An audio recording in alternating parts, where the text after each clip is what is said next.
Oh my gosh, I have not made a video in a while. Okay, so as you can see, I have been gone for way too long and I haven't made a video in a while, so I'm like, I might as well just make a video today. So I'm out of breath. Why? Anyways, before I get started, I want to say continue to subscribe, continue to like my videos, continue to do everything. And thank you for all the supporters out there so far. It's like a couple. But for new watchers, like just like, subscribe, all of the above. And I'm going to get straight into the video. Okay, so as you can see by the title, I'm going to be doing a story time. It's different for me to do a story time this time because I haven't did a story time before. So I might be like stumbling over my words and all that. But just bear with me. Okay, so by the title, as you can see, it's gonna be about like when I lost my brother. So I know like some people be like they're confused about like how I lost my brother and all that. So I'm gonna explain from beginning to end. Yes, it still hurts me, but I'm going to just bear with me, guys. Okay. Okay, so we're gonna start from it was in May. So first, it was like a regular little sunny day, like you know how like it's just like a beautiful day or whatever. You don't really expect anything to happen. So I'm not expecting anything. I was just getting better. That's another story time. I was just getting better from like an incident that happened to me. So I remember the outfit I had on, everything. I had on a all black I made like this all black crop top or whatever. And I had on these one jeans. I had made some ripped jeans. So I had that on. I was getting better and all that other kind of stuff. So like, I remember it was around like 5-ish. I was like at home or whatever. And I was with, it was me, my boyfriend Tyree, and it was my sister, Deja. So we was all sitting on the couch talking. It was regular. And I remember I was like, I had came home, I was really kind of upset. And I was like, because this boy was like kind of teasing me. So I was kind of upset about that. And I was like, you know what, I'm going to get my brother on him. So like that was a coincidence. And then like I just started feeling this pain in my heart. I don't know what it was, but it was something. Like it wasn't right. It wasn't normal. It wasn't normal for me. So I'm like, I'm so confused. I don't know what's going on, but I'm kind of worried. I don't know why, but I'm kind of worried. So here goes like a big old boom, boom, boom at my door. And I'm like, I'm confused. So before I continue the story, me and my brother, we have this bond where if a police officer or any person comes to the door or something, say you don't really know me. So I had my brother's back no matter what. Like it was just, I had his back, of course. So I was like, police came, I opened the door, and he's like, does Derek Jeffries live here? And I was like, first instinct was like, oh, he's about to go to jail. It was nothing of like, oh, something happened to him. So I'm like, no, I don't know anybody named that. So I'm like, my head was just all over the place. So he's like, are you sure? Because his friend sent me here and blah, blah, blah. So he wasn't getting straight to the story. So my dad had came out and he was like, yeah, Derek Jeffries, that's my son. So it just got real. And then I was just so worried. Like, it was so much going through my mind. And then he was like, well, since you're his father, like, I want to tell you that he went to the beach, he was swimming, it was a normal day. He went to Manhattan Beach and just went missing in the water. So it didn't hit me. It didn't hit me too fast because we were trying to like figure out where he could be and all that other kind of stuff. So we're just like, oh my gosh, like this cannot be happening. And my sister's like, no, like trying to convince him like that cannot be real because he was just posting on Snapchat like a couple of minutes ago. So we're just like, what are you talking about? So I'm texting my brother. I'm texting him like, are you okay? What's going on? Da da da. So I called him a whole bunch of times, and it was just so crazy. So later, I would say later that that afternoon, my boyfriend, he had left or whatever. I sat down. I didn't want to show my niece I was hurt. I didn't want to show her that because I knew like she would have been hurt. So I was like, you know what, I'm gonna just be calm. So yeah, and then I was just so worried, and I was just like, and then that's when I broke down. I just started crying, and I was like, you know what, everything's gonna be okay. I immediately started praying. I was like, I wasn't that type of person to just start praying out of nowhere, so it was just different for me. So I just started praying out of nowhere, and I was just like, oh my gosh, like, he has to be okay. It just didn't make sense to me.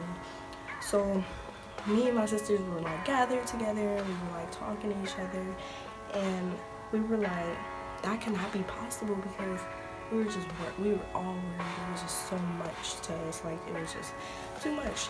So my dad had rushed down there to the beach, and everybody had went, but I stayed, and it was just a lot. You know, I was calling people, I was texting people like, have you seen my brother, blah blah blah.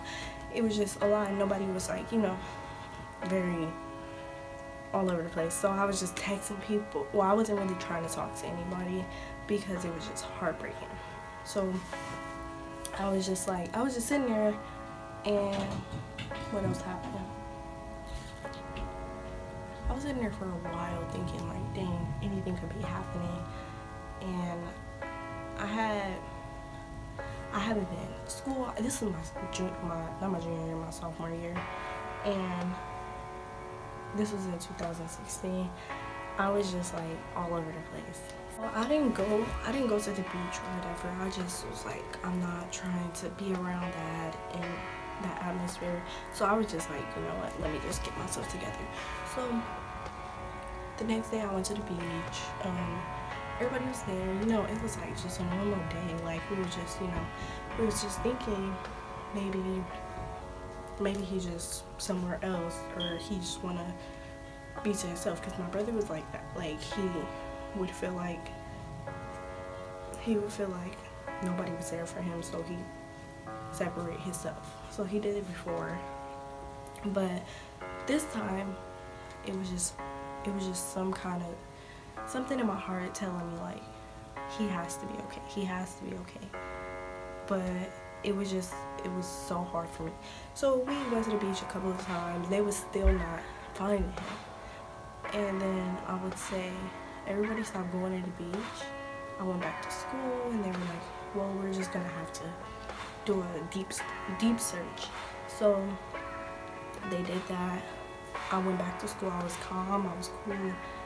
And then it was just after school, my sister was like, I'm picking you up. My best friend, actually I love my best friend for this, because she had me. So like my best friend came up to me and she was like, don't say nothing, but I think they found your brother. And I was like, for real? And it was like, yeah, like it was like news coming to our house, and they were just bothering us, and it was just so much. It was just all over the news. It was all over everywhere. So my best friend was like, I think they found your brother. They said that it was like my brother was in the army, and in the military, or not military, army. Yeah, he was in there, and my best friend was telling me that they think they found him and blah blah, but they said they found a guy dead. So she was like, just prepare yourself for whatever you hear and this and that. So mind you, what they were doing, they didn't tell the family right away. They posted it all over the news, all over their pages, and all that other kind of stuff. So it really upset us, because it's like, why would you tell us first before you tell other people? So what else? I got in the car with my sister, and my sister surely did tell me that they found DJ and he is no longer here. So I thought about it, and I'm like, this cannot be real. I just started breaking down, crying. It was a lot. I took in so much that day. That day I experienced so much depression. I experienced so much. And then I got back home. Once I text my boyfriend, I was texting people, I text him, and then I texted him and I told him like, DJ's going, blah blah blah. His word, like, he was just so like all over the place. He was like, I'm on my way. Like, it was just nothing. Like, he was like, I'm on my way. He came over here, rode his skateboard all over here, by the way. And he came and he comforted me, like, most definitely comforted me, and I really like 100%, like, I love him for that, because nobody could really comfort anybody when it's that kind of, when it's stuff happen like that. It's just, stuff happens, and people can't really say, oh, I understand what you're going through. They just have to be there for you. So I'm sorry. So yeah, that happened. I posted on Instagram, and like people were saying, oh, I'm sorry, blah blah, the norm.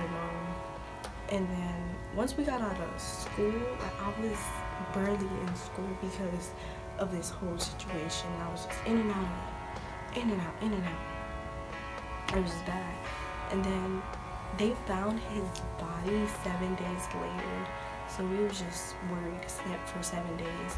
So we were just like, oh my gosh, this cannot be happening. So I would say we had his, let me see.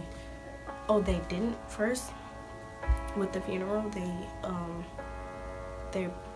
They was just all over the place, and we were supposed to view his body. We couldn't view his body.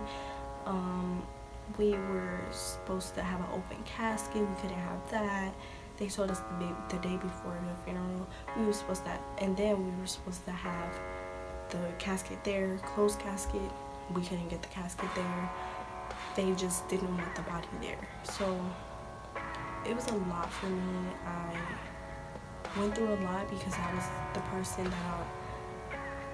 that how can I say this? That was the person that was always there for me. That's the person that I really love. Like, I love all my siblings, don't get me wrong, but that's the sibling that I was just like really tight with. Like, that was a sibling. You would think like we're twins or something, but we're not. We're definitely not. He was only 25, going to 26. Yeah, like, and he was just, I loved him so much. He gave me laughs all the time, and it was hard for me. It was very heartbreaking. I love my brother still, of course, and I have another brother, but he's kind of all over the place too. But I continue to pray for him, because that's all I could do. That's all you could do. You can't really be like, do this, do that, but all you can do is just pray for your brothers and pray for your family, all that. But also, yeah, my other brother, he came back. He had came out here.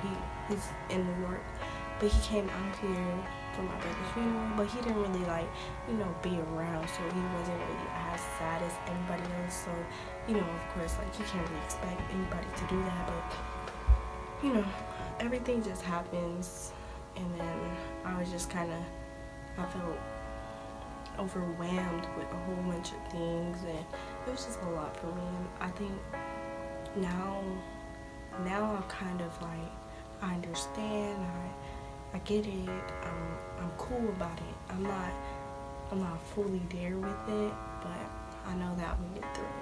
I got through it 2016. I can still get through it, but for that, like, guys, just don't give up on yourself, especially when you lose a sibling. Don't give up on yourself. That I just feel like I could have gave up on myself, but I did not give up on myself. I continued to push myself through depression, through everything. I pushed myself. Don't give up on yourself. Don't let anybody say anything dumb to you.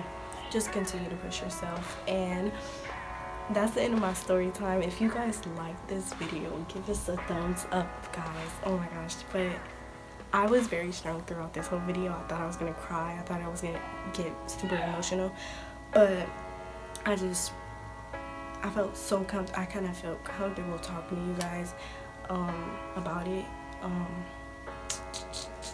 Give us a thumbs up, keep subscribing, because I'm gonna do more story times if you guys like this story time. And I'll see you guys later.